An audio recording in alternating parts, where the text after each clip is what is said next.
నెలసరి అయిన తర్వాత మహిళలు ఏ రోజు నుంచి పూజ చేయాలి, గుడికి ఎప్పుడు వెళ్ళాలి? స్త్రీలకు ఋతుక్రమం అనేది దేవుడు ఇచ్చిన గొప్ప వరం. ఇది సృష్టికి మూలం.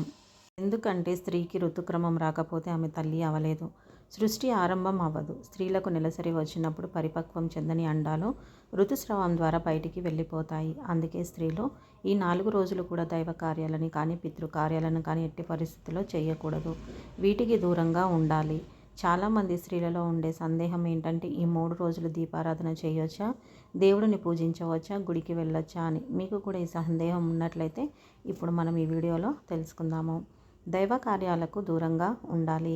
నిజానికి స్త్రీలు ఈ 3 రోజులు కూడా ఎలాంటి దైవ కార్యాలలో పాల్గొనకూడదు. దీపారాధన చేయడం, పూజ చేయడం ఇలాంటివి కూడా చేయకూడదు. నిత్య పూజ చేసుకోవడం కూడా చాలా తప్పు అని శాస్త్రం చెప్తోంది. సూర్య నమస్కారాలు చేయడం వంటివి కూడా చేయకూడదు. 3 రోజుల తర్వాత దీపం పెట్టొచ్చా, పూజ చేయొచ్చా? హిందూ ధర్మశాస్త్రం ప్రకారం 3 రోజులు. ఈ 3 రోజులు కూడా పైన చెప్పినట్లు ఎలాంటి వాటిని చేయకూడదు. 4వ రోజు తలస్నానం చేయాలి. 5వ రోజు మారు స్నానం తర్వాత మాత్రమే దేవుడి గదిలోకి వెళ్ళాలి. అప్పటి వరకు దూరంగానే ఉండాలి. మారు స్నానం చేశాక పూజ గదిలోకి వెళ్ళి దీపారాధన చేయొచ్చు. అలాగే నిత్య పూజని చేయొచ్చు. ఎవరైనా వాయనానికి పిలిచిన 5వ రోజు మాత్రమే వెళ్ళాలి. 4 రోజులు కూడా పనికిరాదు. ఈ 4 రోజులు కూడా తులసి మొక్కని ముట్టుకోవడం, తులసి మొక్కకి నీళ్లు పోయడం, తులసి దళాలను కోయడం వంటివి కూడా చేయకూడదు. మరి వంట చేయకూడదా అనే సందేహాన్ని కూడా ఇప్పుడు మనము ఈ వీడియోలో తెలుసుకుందాము. చాలామందిలో ఈ సందేహం కూడా ఉంది. ఋతుక్రమం సమయంలో ఇంట్లో పనులు చేయకపోతే కష్టంగా ఉంటుంది. పిల్లల్ని స్కూల్కి పంపించాలి, భర్తను ఆఫీస్కి పంపించాలి.